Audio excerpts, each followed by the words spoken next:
Mindseye has had a launch shakier than a wet fart on a bouncy castle. Executives left a week before release, no review codes went out, and the only preview involved influencers that were spoon-fed a curated slice of video, while the rest of us were left squinting at the red flags. And having put in my hours into this covert caper, I'm somewhat torn. Half of me reckons this ain't anywhere near the train wreck that we were bracing for. The other half, it's screaming that this is worse than expected. The truth, Mindseye is, surprisingly, a very good game if you only count the 40% or so that the devs actually finished. What there is flashy, fast-paced and relative fun, but everything else, well, you'll find yourself scratching your head, then your ass, then your head again, wondering how a game with so much potential managed to launch itself straight into mediocrity with the grace of a pigeon flying into a glass door. So where does it all go pear-shaped, and what if anything did Mindseye actually get right? Well, put the kettle on, grab a cuppa and let's go balls deep into today's review. So let's start with the good, shall we? Because trust me, we're going to absolutely go to town on the bad. Now, credit where it's due. When I first booted Mindseye up, I was pleasantly surprised. The opening cutscene, banging, gave me full-on Kojima vibes, you know, the kind of atmospheric high-stakes intro that makes you sit up, put your crisps down and mutter, bloody hell, under your breath. It kicks off with that eerie little number involving rogue AI, dark corridors and just enough tension to keep you curious. You're dropped into the shoes of Jacob, a geezer with a dodgy brain chip that's been scrambled by said rogue AI. What follows is a narrative that's half conspiracy thriller, half explosive mercenary mayhem, as some booted up nutters try to hijack machines for a bit of large scale evil. Now, I ain't saying it's Shakespeare, but I didn't find much to moan about in the story. The plot moves at a nice clip, never outstays its welcome, and the voice acting does a solid job of selling the stakes. Jacob's not exactly a deep character,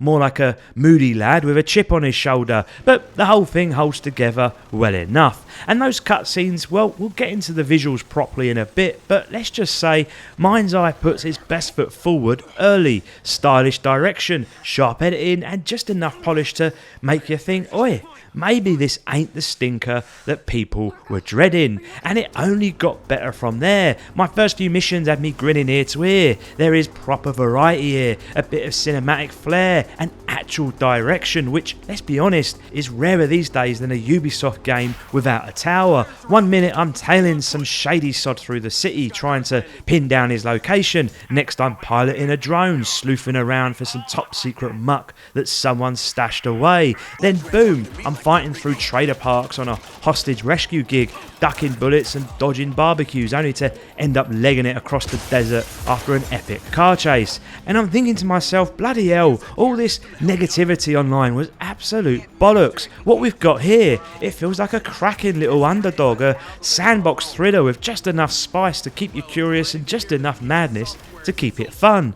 And as I'm tearing through these missions, I've got to say, the driving, shockingly decent. Proper bit of love went into it, you can tell. Every little bump and knock reverberates through the axles like the car's got nerve endings. The steering's tight, the handling's responsive, and when you put your foot down, it actually feels like you're behind the wheel of something with guts, not some floaty shopping trolley with delusions of grandeur. The sense of speed is bang on, and the chase sequences, beautiful chaos, swerving through traffic, dodging enemies, smashing through fences like a Hollywood stuntman. It all just clicks. And for a sandbox game where driving makes up a hefty slice of the pie, this gave me real hope. I started thinking, you know what, if the rest of the game keeps up like this, we might have something with real legs here, not just a one-hit wonder with a shiny intro.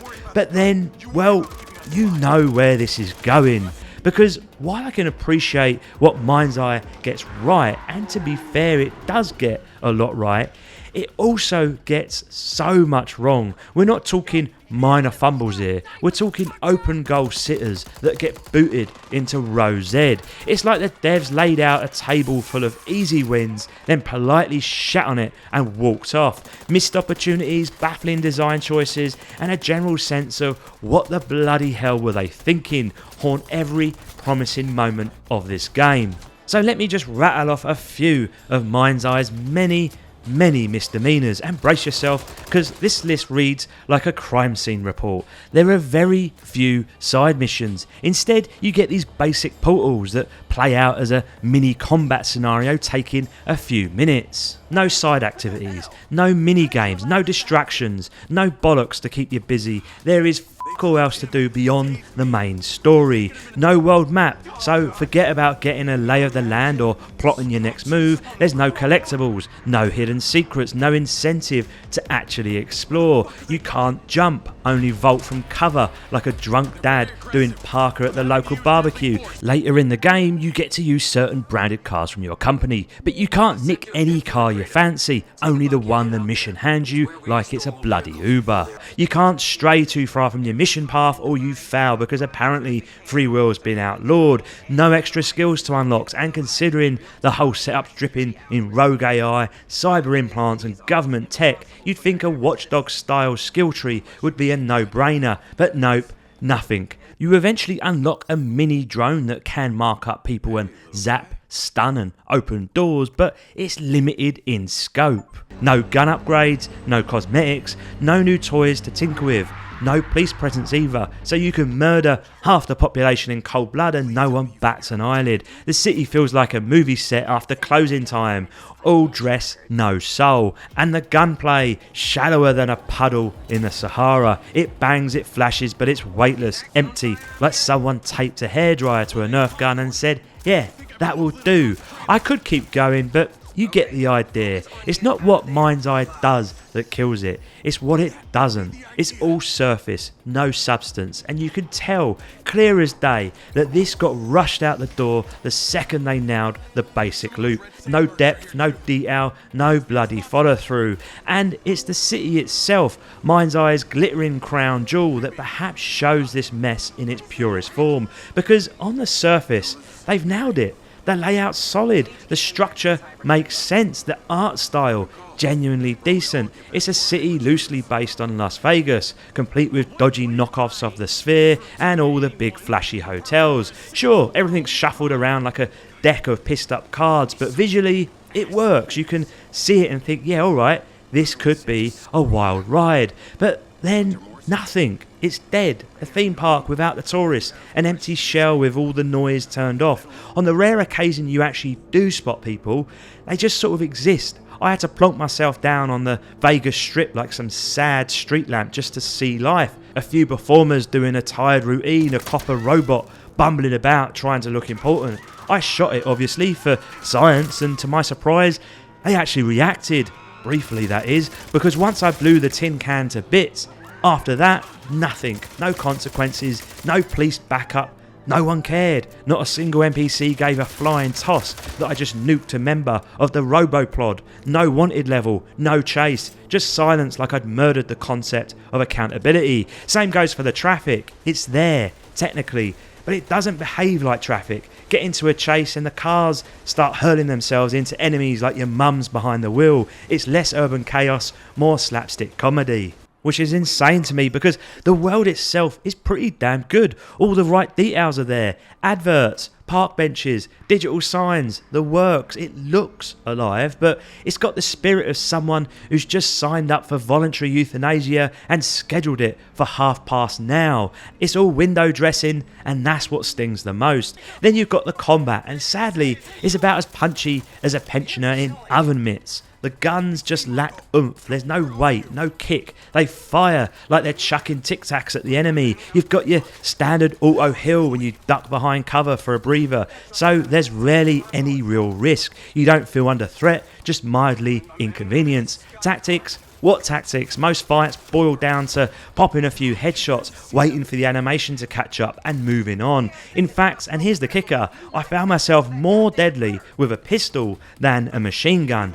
Why is that, you ask? Because the recoil on anything automatic is so sloppy, it's like trying to snipe someone while riding a trampoline. At first I thought the enemy AI wasn't half bad. I saw a few flank attempts and thought, alright, maybe there's some brains here. But then I clocks it. I wasn't being outsmarted, I was just being outnumbered. It turns out the only tactic the AI knows is the Zerg rush. 2 goons stand in the open like prize muppets, while 10 others crouch behind cover waiting for you to pop out. It's not broken and it's not completely joyless. There is a certain mindless fun to mowing through enemies, but it's never satisfying, never crunchy, never slick. Just another checkbox ticked off the third person shooter template. Everything here then feels so functional, and that's the problem. You don't want functional in your gunfights, you want chaos, adrenaline, that oof when you land a headshot and then you got to peg it to the next cover before being taken out. As it is, it's just a bit meh. Graphically, Mindseye is yet another half-baked casserole, golden crisp on top, raw sewage underneath. Let's start with the good. The cutscenes, genuinely excellent, top-notch animations, strong facial work, and a real sense of tension in the story beats. Textures are sharp, character models have proper heft, and there's real cinematic flair in how it's all delivered. Credit where it's due, it's believable, stylish, and for a moment you'd swear you were playing something big budget and ambitious. But then the gameplay starts and it all goes to piss. Now, as a lot of you know, I'm playing on a rig so powerful it's got NASA shaking. Full fat 5090 GPU and glowing like Chernobyl, and even then the game started to wheeze like your nan on a treadmill. Not so much in terms of low frame rates, but instead the frame pacing and stutters, constant little hiccups that make you feel like the game's got indigestion. It's clearly then not optimized. Sure, I could brute force my way through it, smashing my hardware against its poor code until it coughed up usable footage, but I reckon anyone on mid-range setups or lower are gonna be in for a rough ride. Even with everything cranked to epic, it never really feels epic. It looks decent, don't get me wrong, but there's always something slightly off, like you're squinting through a smeared windscreen. Past a certain distance, everything turns a bit washed out and blurry, like the high fidelity assets are hiding around the corner, waiting for a cue that never comes. Oddly enough, when you start blowing shit up, and trust me you will, the car destruction is actually solid.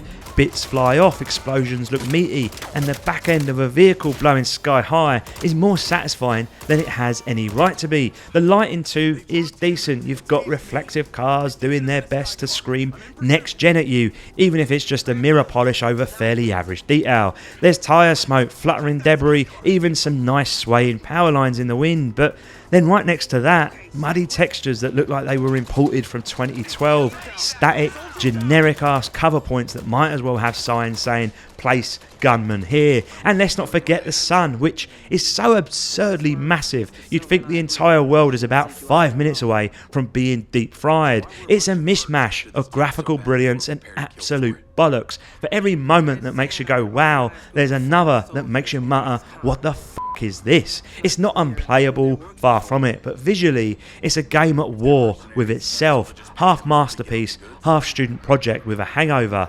Now, there is one area where Mindseye actually holds its nerve, it's the sound, and I'll give credit where it's due there. This part's far more consistent than the rest of the mess. When the music kicks in, especially during those high-speed chases or big shootouts, it properly delivers. That slick techno spy hybrid vibe, spot on. It ramps up the tension and sells the drama. You feel like you've been dropped into the middle of a Netflix espionage thriller that hasn't gone full cheese yet. Will I remember any of it tomorrow? Probably not, but crucially, it never pissed me off, which these days is high praise in itself.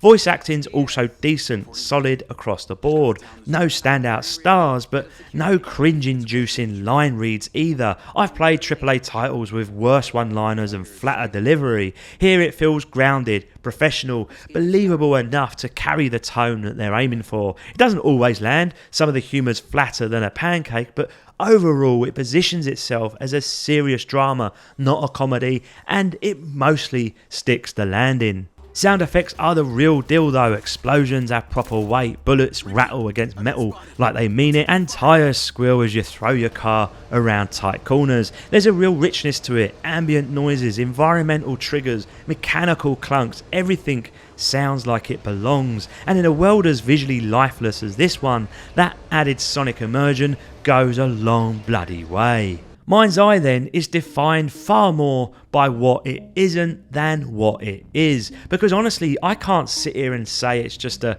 steaming pile of shite. It's not. There's a lot it gets right. The story beats hit more often than they miss, the cutscenes are well directed, the acting is solid, and graphically it does enough to be considered passable.